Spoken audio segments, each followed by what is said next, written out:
Hello বন্ধুরা, good morning. আজকের ভিডিওটা এখান থেকে শুরু করছি। এখন বাজে প্রায় 12টা। আজকে আর ঠাকুরঘর থেকে ভিডিওটা স্টার্ট করিনি, আজকে সরাসরি বকুলতলা থেকে স্টার্ট করছি। যেহেতু মালসা দেওয়া রয়েছে আমার, আর আমাকে না খেয়ে থাকতে হবে, ওই জন্য মন্দিরে এসে গেছি। আর কত মানুষের ভিড় দেখেছো, লাখো লাখো মানুষের ভিড়। এই ভিড়ের মধ্যেও আমাকে মালসা নেওয়ার জন্য ছুটাছুটি করতে হচ্ছে, একবার এ লাইন তো একবার ও লাইন। মানে এই ভিড়ের মধ্যে যদি আমি একবার ঢুকি, আমাকে আর কেউ খুঁজে পাবে না যতক্ষণ না অনুষ্ঠান শেষ হচ্ছে। তো আজকে শেষের দিন, আজকে অনুষ্ঠানে এরকম ভিড় হবে, এটাই স্বাভাবিক। প্রতি বছরই কিন্তু ভিড় হয়, আর আমি এই বছরই ফার্স্ট মালসা দিয়েছি। কোনো দিন কিন্তু কোনোবার কিন্তু আমাদের এই মন্দিরে মালসা দেওয়া হয় না, বাড়ির পাশেরটাই দেওয়া হয়। তো জাগ্রত মন্দির বলে এখানে দেওয়া হয়েছে এবছর। তো এই যে দেখো, এই যেখানে ভজন আরতি হচ্ছিল সেই মন্দিরে তো দাঁড়ানোর উপায় নেই, এত পরিমাণে ভিড় গাইজ, এত পরিমাণে ভিড়, মানে প্রচণ্ড প্রচণ্ড প্রচণ্ড ভিড়। মানে বলে বোঝানো যাবে না, যেরকম গরম পড়েছিল অতিরিক্ত সেরকম ভিড়। মানে চারিদিক দিয়ে একেবারে মনে হচ্ছিল গায়ের মধ্যে আগুন জ্বলছে। আবার ধরো চারিপাশে হচ্ছিল রান্না, খিচুড়ি। এবার আমি ভাবছিলাম যে যারা রান্না করছেন তাদের কতটাই না কষ্ট হচ্ছে। এই গরমের ভিতরে আমরাই দাঁড়িয়ে থাকতে পারছি না, আর ওনারা তো মানে গরম আখার পাশে দাঁড়িয়ে আছে, এতটা ওদের কষ্ট হচ্ছে। আর তার মধ্যে গায়ের মধ্যে দিয়ে এরকম বড় বড় হাঁড়ি করে খিচুড়ি প্রসাদগুলো নিয়ে যাওয়া হচ্ছিল। মানে ওখানে দাঁড়ানো প্রচণ্ড রিস্কের ব্যাপার ছিল, কিন্তু কিছু করার নেই। যারা ভক্ত, লাখো লাখো ভক্ত, তাদেরকে তো আর সরিয়ে রাখা যাবে না। ঠাকুর কৃপা করেছেন বলেই এত কিছু সম্ভব হয়েছে। তাও কিন্তু অনেক কপাল ভালো যে কোনো মানুষ অসুস্থ হয়ে যায়নি।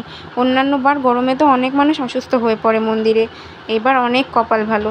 কিন্তু গরম যা পড়েছিল, অতিরিক্ত গরম। তোমরা চারিদিকে দেখেই হয়তো বুঝতে পারছো কত বড় বড় হাঁড়ি। এই হাঁড়িগুলো কিন্তু প্রচণ্ড বড় বড়। এই হাঁড়িগুলো করে কিন্তু খিচুড়ি প্রসাদ দেওয়া হয়, মানে পুরো চারিদিকে গোটা মন্দিরে দেওয়া হয়, রাস্তাতে দেওয়া হয়। মানে প্রতি বছর এখানে এরকম ভিড় হয়। এবছর তো তাও একটু কম, প্রতি বছর আরও মানে কোটি কোটি মানুষের ভিড়, এত পরিমাণে ভিড়। আমাদের মন্দিরটা না যথেষ্ট জাগ্রত, মানে খুব জাগ্রত মন্দির বলতে পারো। বলবা? আমি কিছু বলবো? বলো, তুমি কি করো না করো সেগুলো বলো। আমার নাম বাপি দাস বৈরাগ্য। আমার নিবাসস্থান পলাশীপাড়া, আগ্রাপাড়া, নদিয়া। আমি মানুষের সেবা কার্যে আমি কিছু সেবা যজ্ঞের কর্মসংস্থান সঙ্গে যুক্ত, যেমন অ্যাস্ট্রোলজিক্যাল পয়েন্ট, মানুষের ভালো মন্দ সুযোগ সুবিধা, গ্রহ নক্ষত্রের শুভ অশুভ, বিভিন্ন পর্যায় পরিস্থিতির মানুষকে অনেক দুর্ভোগ ভোগ করতে হয়।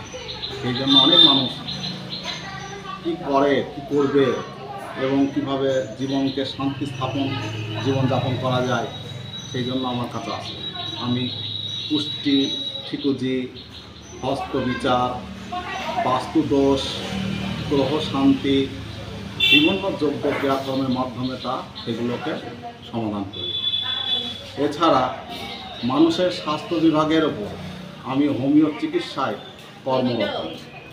চিকিৎসার মাধ্যমে, সুচিকিৎসার মধ্য দিয়ে সুস্থ জীবন যেন আনয়ন করা যায়, সেই উদ্দেশ্যে আমি বিভিন্ন হোমিওপ্যাথিক ওষুধের দ্বারা সেটা নিরাময় করার চেষ্টা করি।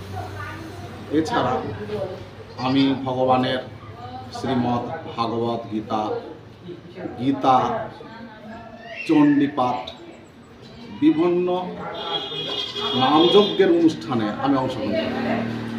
শ্রীধাম মায়াপুর ইস্কন মন্দির আমি একজন লাইফ মেম্বার। আমি সেখানে রীতিমতো মাসে 2 বার যাওয়া আসা করি, প্রভুদের সঙ্গ করি, ভক্ত সঙ্গ করি। নানা যজ্ঞক্রিয়া অনুষ্ঠানের সঙ্গে আমার আনন্দ জীবন আমি অতিবাহিত করি। আমি সকল ভক্তবৃন্দদের চরণে কোটি কোটি প্রণাম, ধন্যবাদ, প্রণাম জানাই এবং আমার সাধুগুরু বৈষ্ণবের কৃপা আশীর্বাদে আমি প্রার্থনা আকাঙ্ক্ষা করি আপনারা সবাই যেন ভগবানের কৃপা, ভগবানের শ্রীমৎ করুণা যেন আপনারা লাভ করতে পারেন। নাম্বারটা বলে দাও। আমার ফোন নাম্বার 9733605365। হরে কৃষ্ণ, নিতাই গো প্রেমানন্দ। এই চ্যানেলটি সাবস্ক্রাইব করবেন, এমনকি লাইক করবেন। ধন্যবাদ আপনাদের সবার ভগবান কৃপা করুক, আপনারা আনন্দে জীবনযাপন করুন। হরে কৃষ্ণ। তোমরাও যেটাকে বুকিং করবে নামযজ্ঞের অনুষ্ঠানে। সো গাইজ দেখো, মন্দির থেকে তো চলে এসেছি, এত গরম লেগে গেছে। আমার বোন দেখো আমার বিছানা দখল করে ওখানে শুয়ে শুয়ে ফোন দেখছে। এই যে ঘর দৌড়ের অবস্থাটা, তোমরা কাণ্ড কারখানাটা দেখেছো? এখন কিন্তু বেলা 4টে বাজে।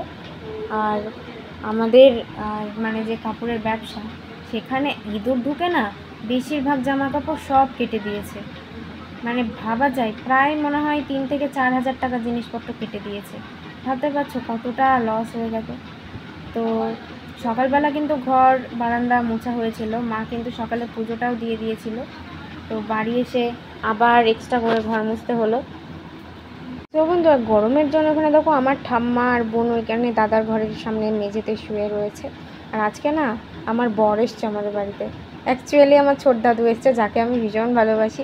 ছোট দাদুকে না আমার খুব ভালো লাগে, মানে আমার সমস্ত দাদুর মধ্যে আমার এই ছোট দাদুটা হচ্ছে ফেভারিট দাদু। তো দাদু এখানে শিষ্য বাড়ি যাওয়ার জন্য এসেছিলো। তো আমাদের বাড়িতে ঢোকে যখনই আসে, তো দেখেছো আমার দাদু স্মার্টফোন কিনেছে। এতদিন ধরে বলে বলে বলে বলে তারপরে পুরো স্মার্টফোন কিনলো। আমি সেটাই বলছিলাম যে এতদিনে তুমি স্মার্ট হলে, এতদিন তো ছোট মানে বলে বলে আমার মুখ পুরো ব্যথা হয়ে গেছে, আর এতদিনে কিনলে ফোন। সো বন্ধুরা, এত গরম পড়েছে, আমি তো সন্ধ্যাবেলা রীতিমতো গাটা ধুয়ে সন্ধ্যা টন্ধা দিয়ে তারপরে এই যে এখন একটু ল্যাদ খেয়ে পড়ে রয়েছি। তো আজকে ভিডিওটা কেমন লাগলো অবশ্যই জানো। আজকে কিন্তু গোপসোনাকে দেখাতে পারিনি, আর সন্ধ্যা লেগে গেছিলো, সন্ধ্যা টন্ধা দিয়েছিলাম আর ফোনটা ঘরে চার্জে ছিল, মনে ছিল না। তো কি করব, গোপসোনা তখন শুয়ে পড়েছে, এখন তো ঘরেও যেতে পারছি না। আর আজকে এত পরিমাণে গরম পড়েছে, মানে এত পরিমাণে গরম গা না ধুয়ে থাকাই যায় না। তো গাটা ধুয়ে এখন কীরকম মানে একটু ঠান্ডা ঠান্ডা লাগছে, মানে এখন একটু শান্তি। তো কালকে আবার প্রজেক্ট জমা নেবে স্কুলে, প্রচুর মাথায় চাপ রয়েছে। মানে প্রজেক্ট সব হয়ে গেছে, ফ্রন্ট পেজগুলো তৈরি করতে হবে, প্রজেক্টটা সেলাই করতে হবে, অ্যান্ড ড্রেসগুলো মানে স্কুলের ইউনিফর্ম বার করতে হবে, কারণ সেই 1 মাস আগে স্কুলে গেছি, তারপর আর একদিনও স্কুলে যাওয়া হয়নি। কালকে লাস্ট যাব। আসলে টিউশনের জন্য তো স্কুলেই যাওয়া হয় না। কালকে প্রজেক্ট জমা দিয়ে আর যাওয়া হবে না, তারপর রয়েছে পড়া। আর আমার না গাইজ বৃহস্পতিবারে ভ্যাকসিন রয়েছে 16 বছরের, মানে 16 বছর পূর্ণ হয়ে গেলে যে ভ্যাকসিনটা দেয় ওটা। আমি 16 পেরিয়ে যাব, আর 15 দিন পর 17 বছর হয়ে গেল দেখতে দেখতে। সেই দিন জন্মালাম, কেউ বলবে সেই দিন না, 2009 সালে জন্মেছি। তো চলো বন্ধুরা, আমার মতো কাদের কাদের ভ্যাকসিন এখনও বাকি আছে জানিও। আমি গতকালকে মার সাথে আলোচনা করছিলাম যে মা আমার ভ্যাকসিনটা কবে হবে।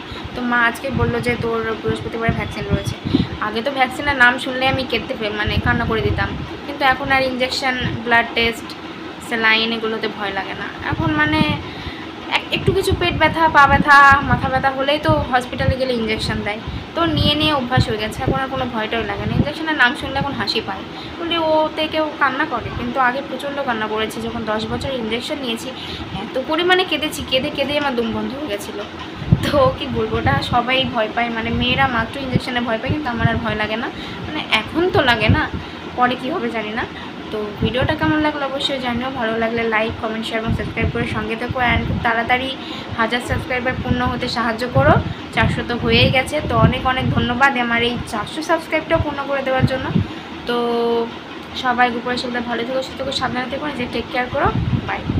থামো থামো থামো, যেও না, আমি তো বলতে ভুলেই গেছিলাম। যেই জেঠুটা তোমাদের এতক্ষণ ধরে বক্তব্য দিল, সেটা কে হয় জানো? আমার বাবা ছোটোবেলার ফ্রেন্ড। ওই জেঠু তো আমার বাবা মার বিয়ে হাতে করে দিয়েছে। তো ওই জেঠু ভীষণ পরিচিত আর ভীষণ ফেমাস একজন মানুষ, মানে উনি আমার জেঠু হন। তো উনি কী কী কাজ করেন না করেন সবই তো তোমাদের জানিয়ে দিল। তো আমি স্ক্রিনে নাম্বারটা অ্যাড করে দিচ্ছি, তোমাদের যদি প্রয়োজন হয় তোমরা অবশ্যই জেঠুকে কল করে নিও এবং জেঠুকে বুক করে নিও। অ্যান্ড জেঠু কিন্তু মানে এই যে অষ্টম প্রহর, 16 প্রহর ব্যাপী যেসব মানে মহোৎসবগুলো হয়, সেখানে মানে ঠাকুর পুজোর সঙ্গেও কিন্তু যুক্ত রয়েছেন। তো তোমরা সেই বিষয়ে জেঠুর সাথে আলোচনা করতে পারো, যেটা কিন্তু ভীষণ ভালো আরতি করতে পারে। তো চলো, এটুকুই বলার ছিল। বাই।